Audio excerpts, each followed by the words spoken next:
Michał is a software developer since 2009, but he's a C++ developer since his first compiled dialogue with the computer. He is experienced in both small and big projects, and because of his curiosity, he is using almost any language you may know. When he learned that he will be the last speaker, he said, "Good. People always solve hard topics as last." And today, we don't have an easy topic, and it well fits that sentence because it will be about functional programming. Many of us tried to deal with it, but as statistics shows, very little of us can usually do something useful functionally. But I hope that after this lecture, our level of knowledge will significantly improve.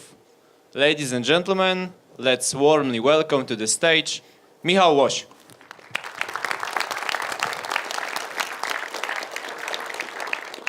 Hello everyone.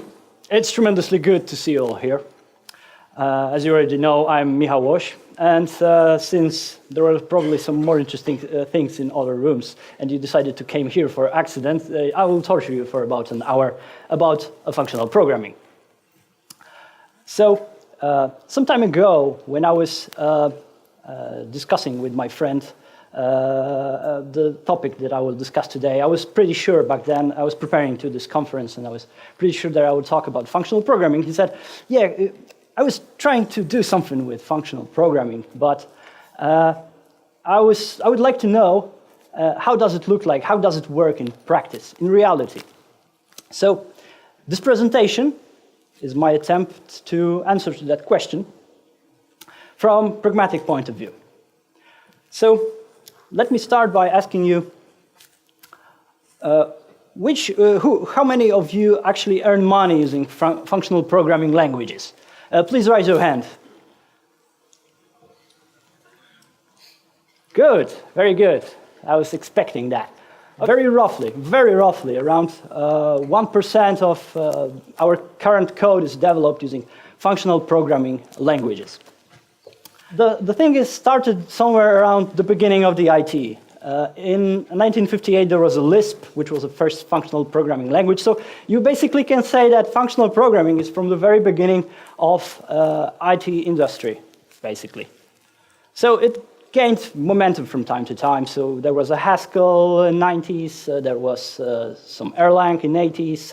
We had the Scala 10 years ago around the closure. And there are probably some more. But the thing is that it's still not a mainstream. It's still not a language that we use day by day. So the question is why? What can we do about it? And maybe we shouldn't even care.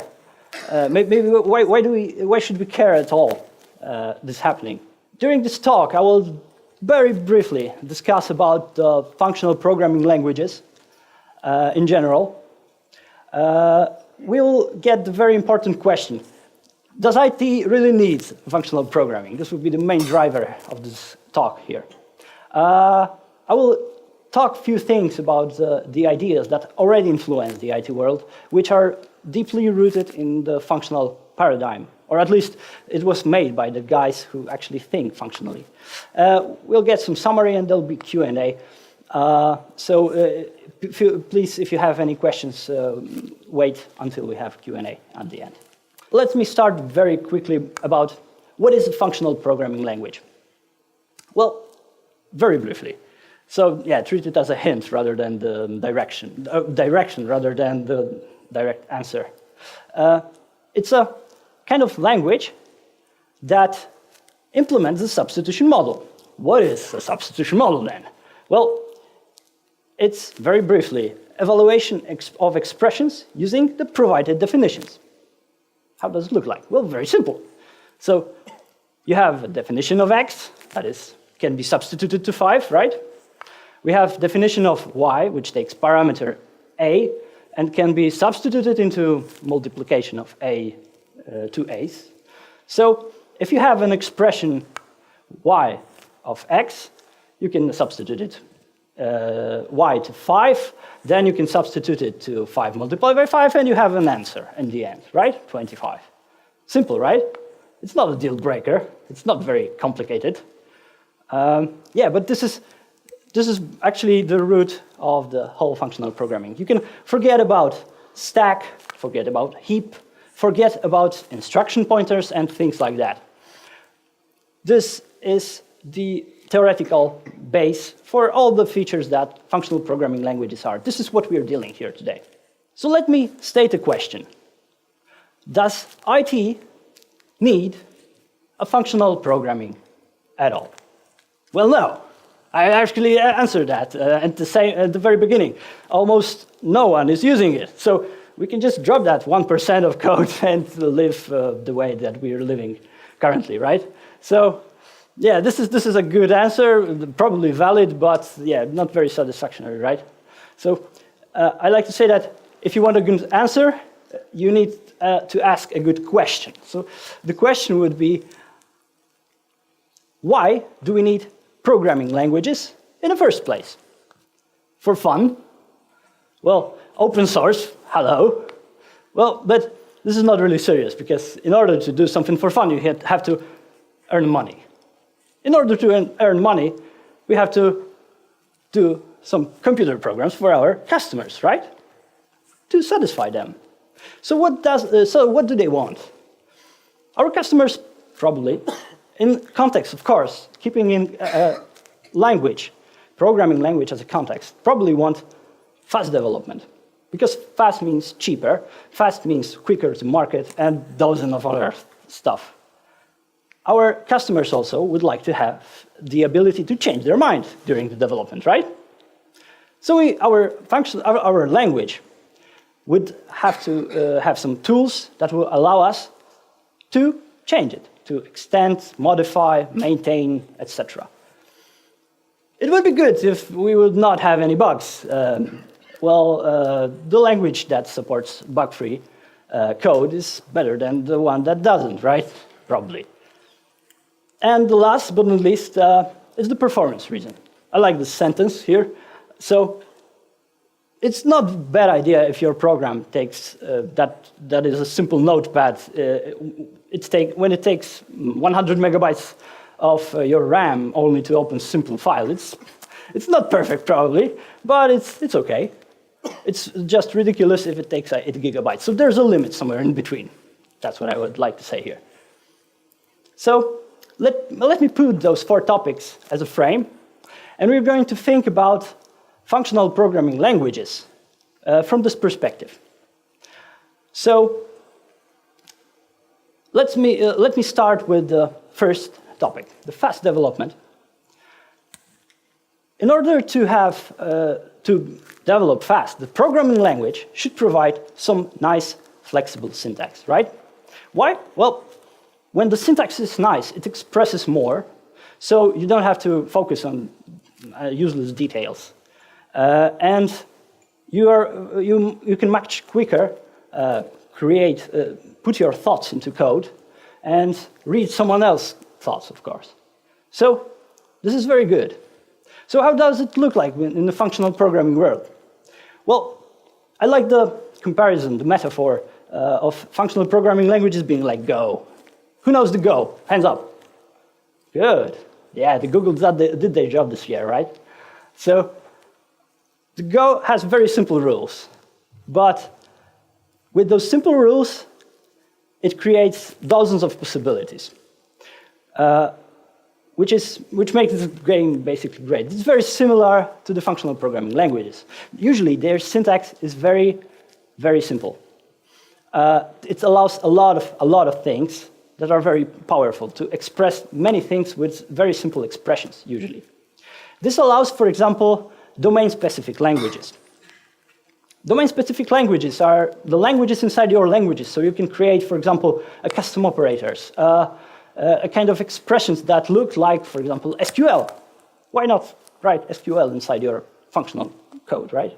It's possible, maybe not the perfect compatibility, of course, but usually it's very useful and it's much better to read it this way. So this concept is actually quite powerful, right? It sounds awesome. Yeah, I can use my SQL inside my, I don't know, C# or something else. Well, the thing is that this creates problems. So let me show you an example of a problem, which I found in a Haskell, when I was searching for a Haskell library that helped me to design some quick UI. I was just wanted to check something. And I found out, this is the first example, first library that I found. I found things like this. And this is just a blinking, I think. This one, I don't know what is this. So yeah, this one is probably something like with hand, I think. That's my idea. It definitely looks like Japanese emoticons, right? So the guys in that library used this kind of, this is just an example, there were much more of such operators. And guys there created something like that. I think it's bad. I really think it's bad. It's bad because there's not enough ASCII characters to describe a very abstract and very hard context. Once you see something like that, you definitely have to go to documentation and read it all. So the code doesn't speak by itself. So let me show you. This is the example of what the second one means. Serial composition of a fudget and a function where a function can be seen as a preprocessor. Yeah, I already understood that just by looking at it, really. So the thing is that, and the problem here is that it's very often in many functional languages that the domain-specific languages feature is overused a lot. And this creates an informational silo problem. The informational silo is created when some people gather around and they create something, being very creative, they're being very productive in what they do, but actually they forget completely about the surrounding, which means that from the people from the outside, it's a complete magic. They don't take any care to reduce the knowledge that they create, to allow other people to get there. And this problem prevents many people to get into functional programming world, actually. This is just an example, of course. So let me get to another point. Functional languages needs to be easy to learn, right? Why? Well, this is because they're not used, so we need more programmers, get more programmers to get there. It's a problem of a project manager, which decided, fortunately, to create a project in Haskell. He hires 10 developers, and let's say the key one just leaves his job. Let me express the stress of that guy when he needs to find another one for a substitution, right? This may be a problem, really. So those languages needs to be easy to learn. So while the syntax of them is simple, it's the same as with Go. It's complex. It creates a problem. Actually, if you're a developer, experienced developer in imperative languages, you have to know that you will just start like you were in a college, in a high school, from the beginning. From the very beginning, you should forget about everything that you learned, basically. That's the impression when you start to learn functional languages. And that impression could be reduced, I think. But there's a problem, because when you start to learn them, you'll probably search for Wikipedia for terms like monoid. This is the simplest one, really. The homomorphism, for example, the monad, the quasi-group, and more. And to be really honest, I did think that those terms, they taken from abstract algebra, are completely needless.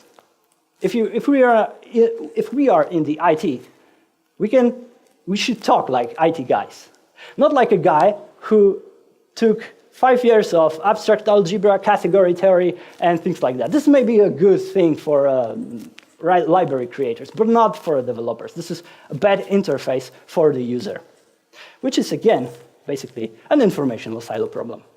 And this one is even more important. I really think that those terms, you don't have to finish 3 years study of abstract algebra, for example. Really.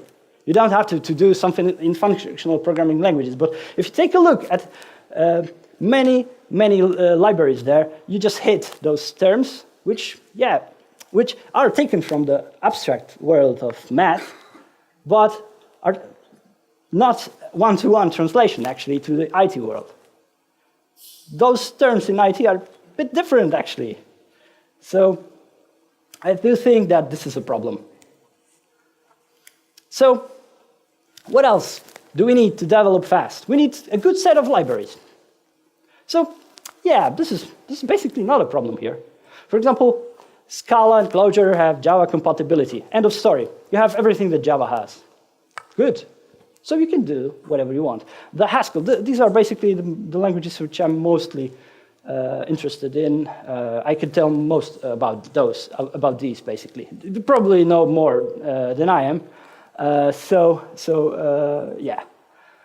So with the Haskell is that, there are dozens of libraries. But I found a very funny thing. It does not only affect Haskell. It affects also other languages, because there's a little bit of a problem with the naming conventions. I'm a Uncle Bob guy. Naming is everything, really. So when I find something like folder, this is if you are in the functional world, then you already know that this is a reduce of the collection from right to left, right? And it's fine if you have function like that, because you already know more or less what it is. This is a convention. Okay, I'm fine with that, but I have a problem when this convention looks like this.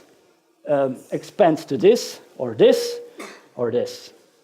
Really? Is this a modern language? Is this a language that says what it does? I don't think so. This looks like 90s, basically. And it's, again, an informational side of the problem. Any language is not only a syntax. It is a compiler, IDE, or some tools that help you develop code. If you want to develop fast, you don't want to do that in the console using Vim. I know there are Vim lovers here, so probably I'm just not a Vim fan that much. So most of the functional languages actually do a good job there. Yeah, we can. Those modern ones like Scala, like Clojure, already have some support for modern IDEs, for modern tool chains and things like that. Really. So the Haskell has some problems with their Eclipse support because the guy was alone. He didn't have any support, so he decided that he just quit that, supporting Eclipse. So they're right now working on Atom IDE. It's not ideal. But, well, if you're an Emacs lover, then definitely I have no idea why, but Emacs supports most of the languages as an IDE. I hate Emacs. So, yeah. Well, let me conclude. The point here is of that part is that functional programming languages provide you with similar tools, more or less. There are some problems, especially the informational silo one. I think there's not much more.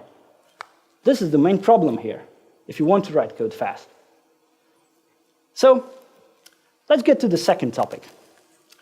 The ease of extending and modifying your code base. So my question is, what are the programming languages tools? Do you know any programming language tools that support maintaining, modifying, extending your code? The ease of testing and debugging your code is very important, definitely. So in the functional world, actually, you have REPLs. REPLs is a read, evaluate, print loop. You can load your code, hold your code base, and just execute any function that you wish, just to test how it works. So you basically can put your hand inside your application and check how it works. Well, it sounds awesome at first, but yeah, this is basically the Lisp one, the very simple Lisp one. I like this piece of code. It's very short.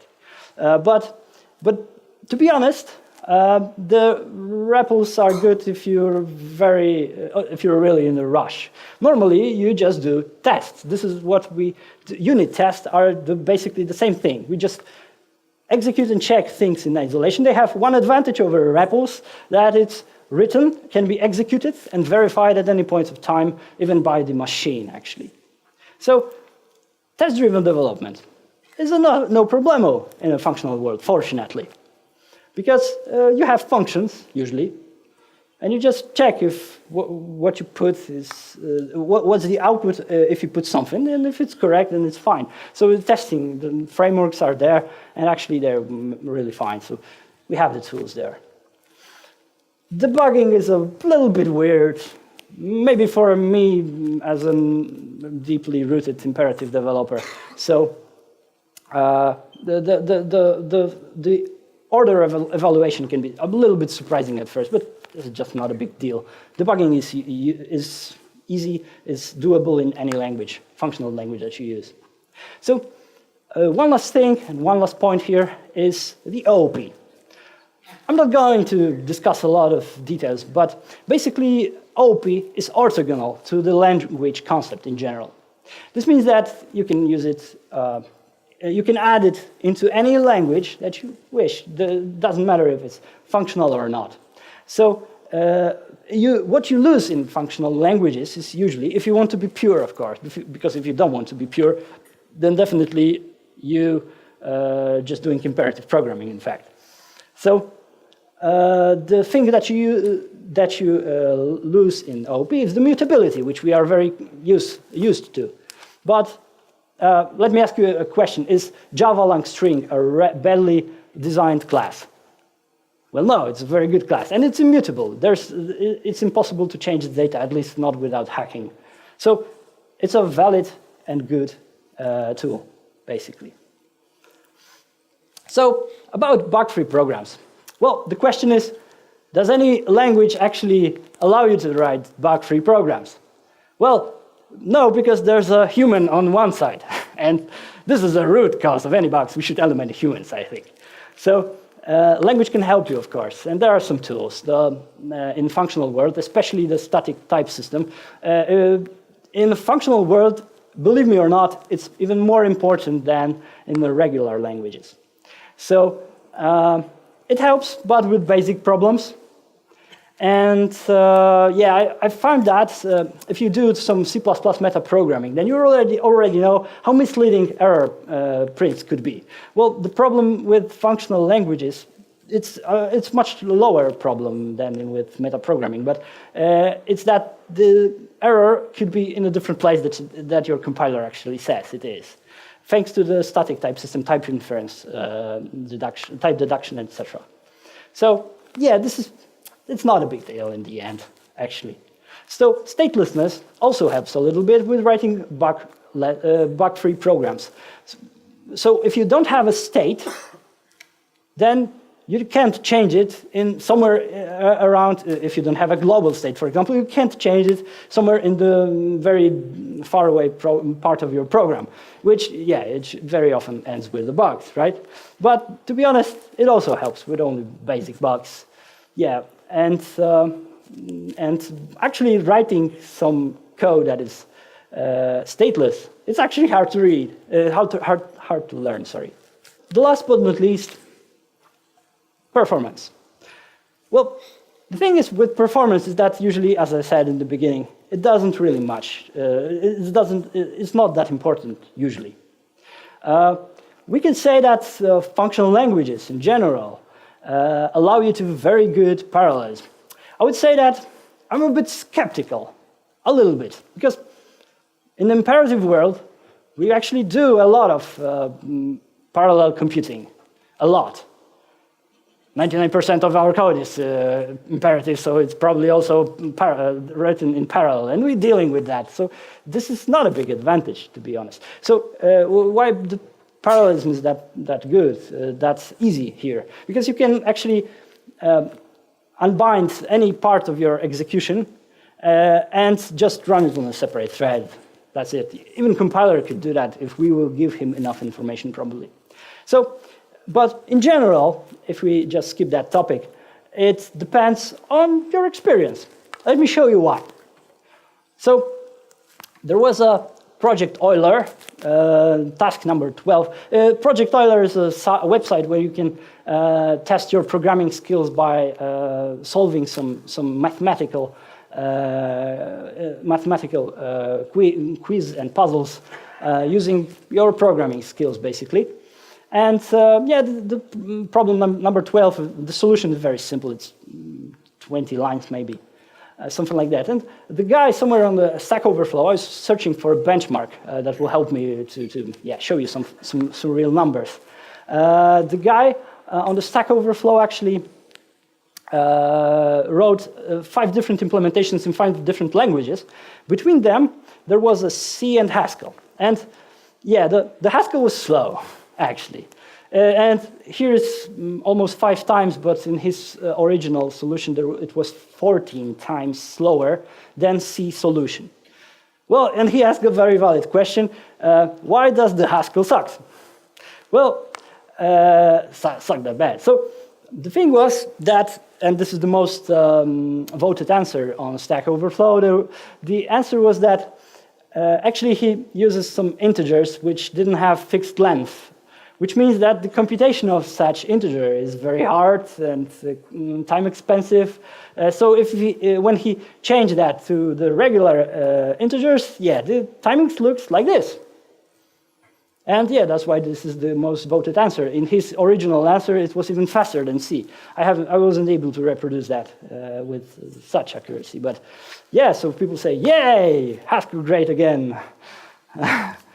And yeah, well, the thing that is funny here is that if you take a look at this link which I showed you, there's an answer of a C guy who noticed that in his C solution, he mixed the 64 integers with 32 bits, which forced somewhere the mapping of 32 bits into 64 and each iteration, which, when fixed, looked like this.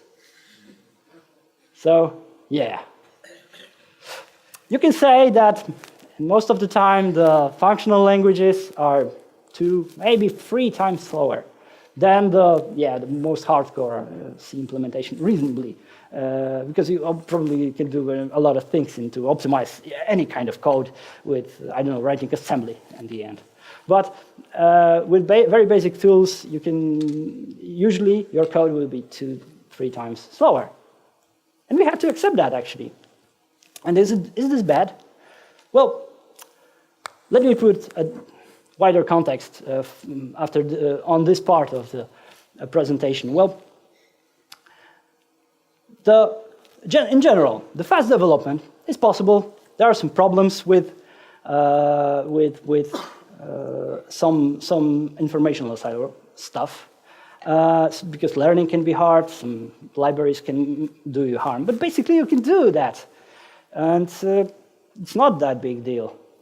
Usually those languages are flexible. You can do a lot of things that you can do in any modern language. So it's modularity, the dependency management, the OP, everything is there. The tools are there. So they are, of course, not bug-free. Yeah, check the Lexach, I think that's how it's called. This is a Haskell written, the Haskell written in Haskell IDE for a Haskell. It has so many bugs. That's definitely being the purest language without any state almost doesn't help with bugs, definitely. So, and they are rather slow.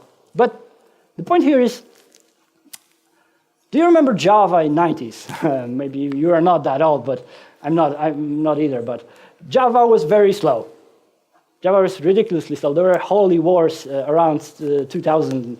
So about how Java is really bad, but it didn't stop it from being very popular. And right now it's a top 3 language in the world. And the environment that Java provides is actually one of the most, it's very good. It's almost perfect. We were pragmatic up to this time, so I will be a bit less pragmatic right now. I'm warning you. And the thing is that, although probably they're not the functional programming languages are not the most practical thing in the world, they give you something else, the different perspective. The perspective with which you can create things in a bit from the different point of view, you can have different ideas and have solutions for problems that doesn't look like you originally saw. So I would like to show you a few examples of ideas that were deeply rooted in the functional world, or at least a little bit rooted. This is not a complete list, definitely. It's just an example, and it's just a hint for you. There are definitely more interesting or bigger things that are rooted from the functional world, but I wanted to show you the two of these because I think they're interesting. So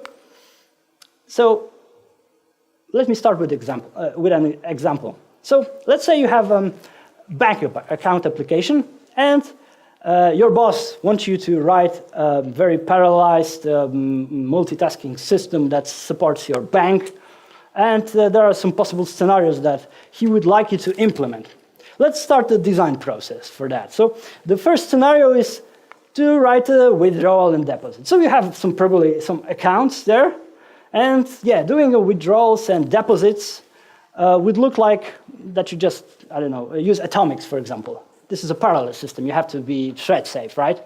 So withdrawals and deposits are very easy with atomics. You just do one atomic operation. This is perfectly parallel. This is very safe. And it works, right? So another scenario is a bit more complex. He gives you two accounts, and you have to do internal transfer between them, and some sum probably. So what you would do, you would just take a withdrawal from one account and deposit into another, right? Simple. It's even composable. So we can use your previous scenario, right? Great. Well, the design problem, which starts to be visible, becomes visible with the first scenario, which would be a total bank summary. Why? Well, let's say that you have hundreds or thousands of operations on that bank account, deposits, withdrawals, internal transfers, things like that, and your boss wants to know how much money does the bank have. And the problem here is that your internal transfer operation will have to know that there is some other operation that can be executed during that time, right? So you have to, because you have, when you're doing an internal transfer, you take some money, and the money is for a tiny bit of second in the void. And when the total bank summary algorithm runs over it, it will just didn't notice them. And this will return not a proper result, right? So this is a problem of composability, of typically multi-threaded applications.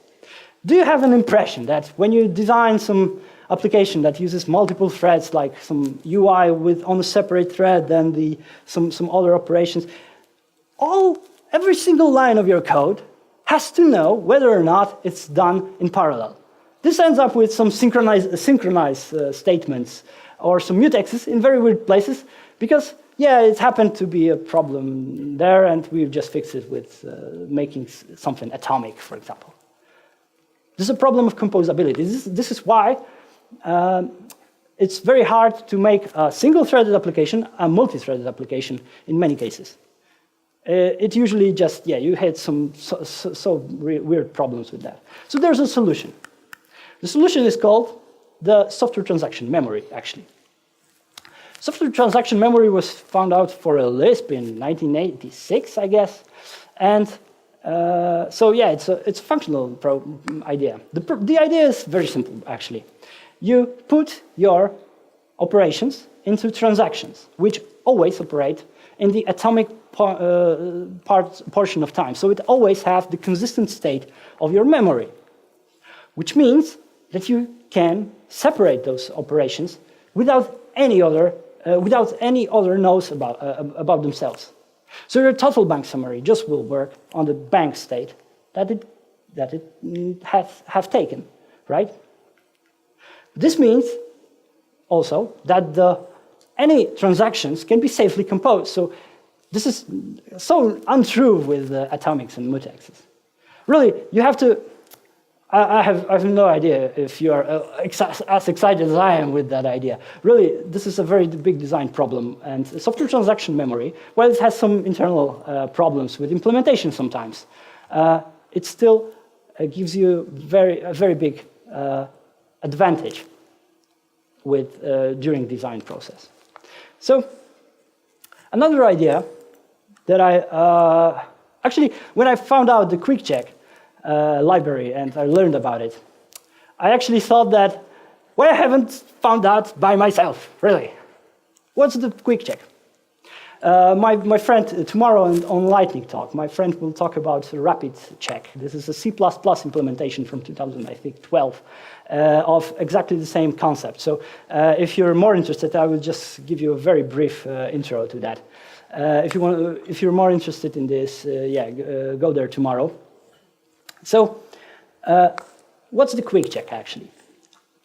The regular unit tests are the exact test, which means that you test always some input and output. You can do some parametric tests probably, but there are always the wanted input and wanted output there, which means that it's very hard with edge cases because you simply can forget about one. It won't be even visible. It's also hard when you have dozens of special cases, and this is very often in some implementations, because you have to create many very simple but not that simple unit tests, which in the end ends up with making the test as being a specification, something that is not really readable. Yeah, think about unit tests as a specification, a low-level specification of your code. Well, it stops being a good specification when it's just ridiculously long, just because you had to test all the test cases, all the special test cases. Well, the QuickCheck introduces something called properties. So what's the property? Well, it's something that your class, let me explain you actually by example. So you have a singly linked list, right? And very, very simple linked list. So it's the simplest that you can imagine, actually. And it would have probably, 3 properties. The first one is when you add something to it, it becomes its size becomes 1 plus longer. And it contains something in a head, usually.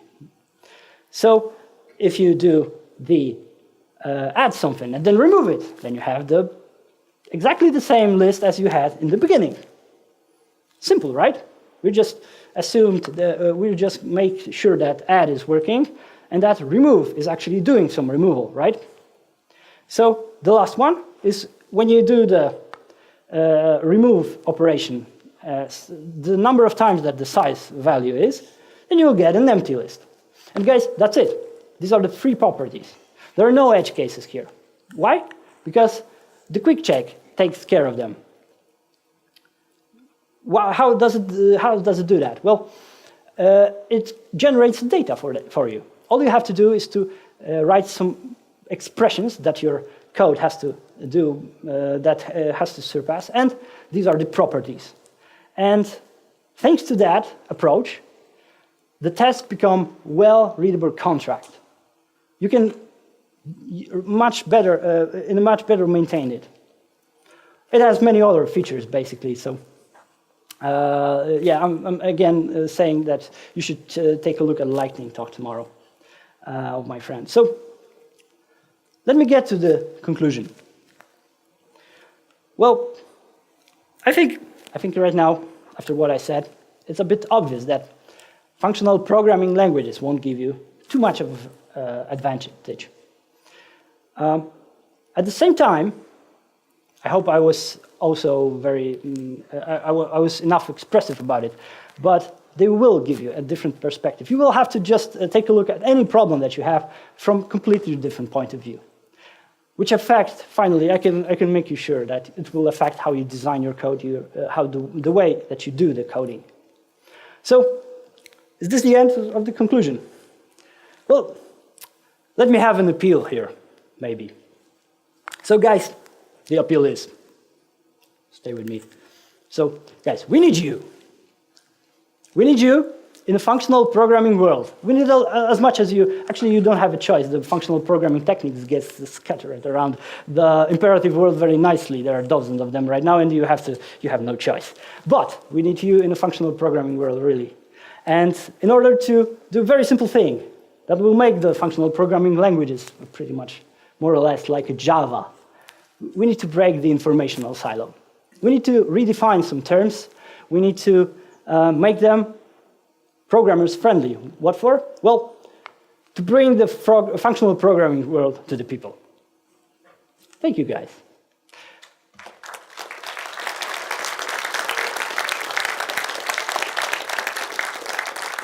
Are there any questions? Hi. At the beginning of your talk, you said that only 1% of source code was written in functional. Roughly. Yes. What do you think? What is the reason why the functional language is so functional programming is so hot and so popular nowadays? Well, I think that that perspective part is very important. So in some contexts, it appeared that, for example, in C++ metaprogramming, it seems that this is the only way to go because that's how they designed the language. But yeah, in some other cases, it's actually quite exciting, to be honest, to learn that.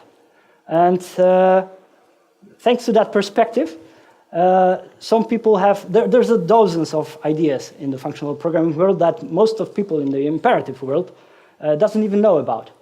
And those solutions to the very common problems, because we tend to use some patterns when we design our code, when we write our code.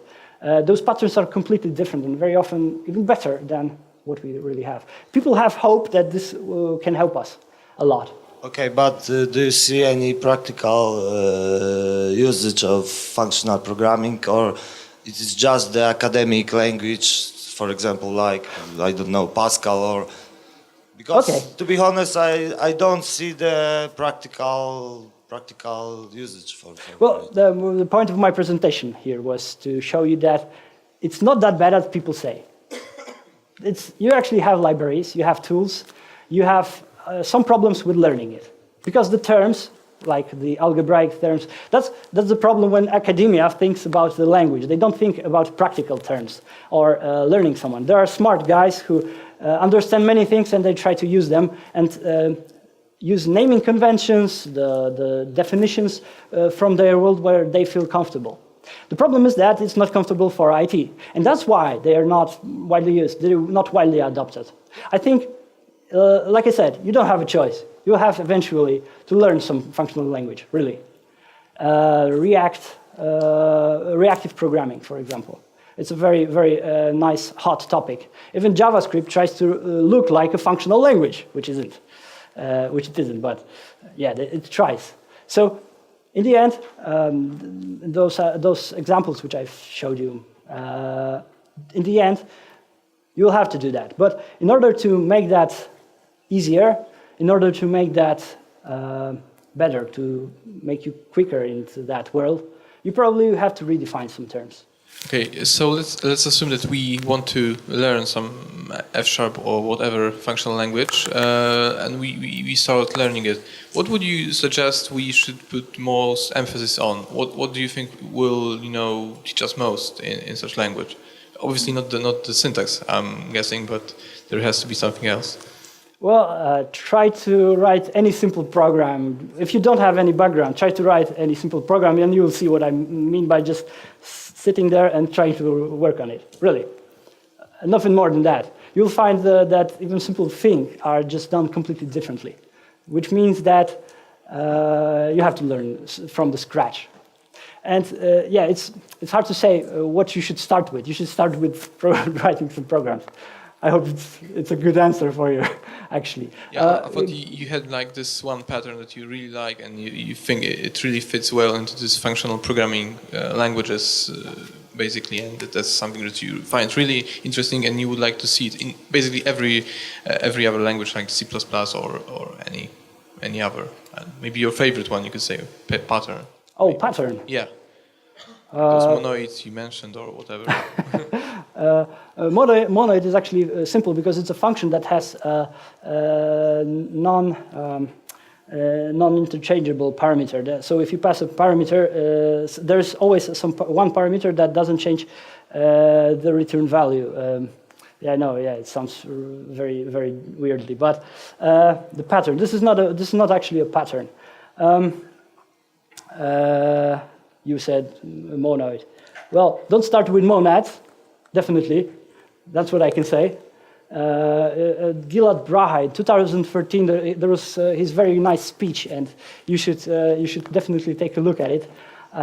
He said that once you understand the monads, you have inherently lose ability to explain it to anyone.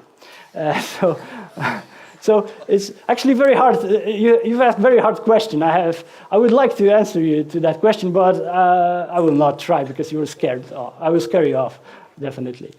So that's the thing. Just try to get to the code and try to write something. Really. Then you will find that there are some tutorials, there are some definitions there, and at first try it by yourself. After that, when you find and face the knowledge from the internet, probably you will see much better what I mean right now. Really.